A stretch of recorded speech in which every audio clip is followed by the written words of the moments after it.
what we have here is the isolateral incline press, okay? Great for upper chest, anterior delt, and your triceps. Okay, now when loading, grab a plate from the rack and load each arm. Each arm is independently loaded, so you have to make sure that the weight is the same on both sides, okay? Be careful when you lift, protect your lower back, use your legs to lift. Now, to adjust the seat, as always, hand on the back, push down, lift this end, and it'll be free. It will move up and down. Be gentle with it. I'm quite tall, so I'm gonna go quite low. And once it's in it should set quite nicely. Take a seat and you slide into the seat as far back as you can.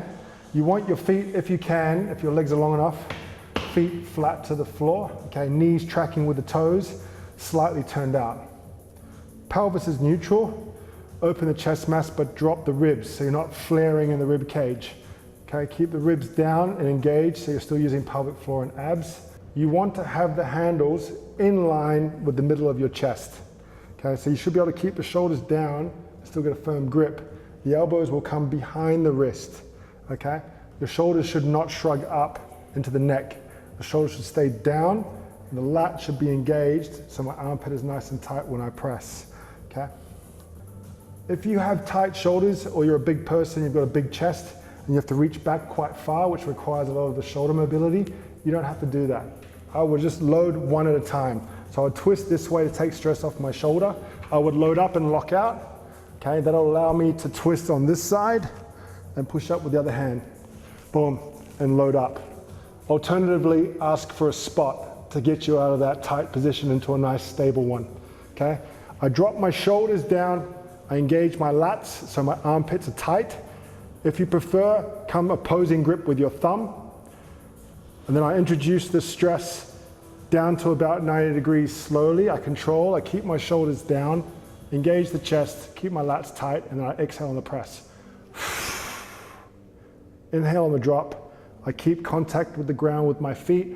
I keep my pelvis neutral. I keep my core engaged. I'm squeezing the chest together as I push out. I extend the elbows all the way out into a nice stable lock position. Okay, you don't want to break here. If you're stopping here, you're going to leak energy and your arms are going to get tired. Here, if you're locked out, you're nice and stable. It also promotes really good mobility at the elbows and the shoulders. Come down slightly, my shoulders stay down, my lats are still tight, and breathe out.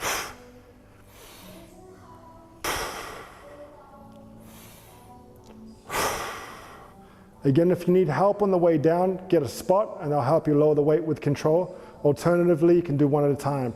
So I'll let the left arm down slowly because I'm stronger on my eccentric contraction. I'll let it come down to a gentle stop. I come out of there safely so I don't put any unnecessary stress on my shoulder. And I use this one to spot my other arm to come down.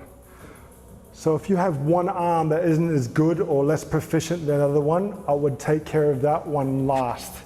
Okay, so allow the strongest one to come down and then the strongest one can assist the less proficient arm on the way down. That is the ISO incline press. Have fun.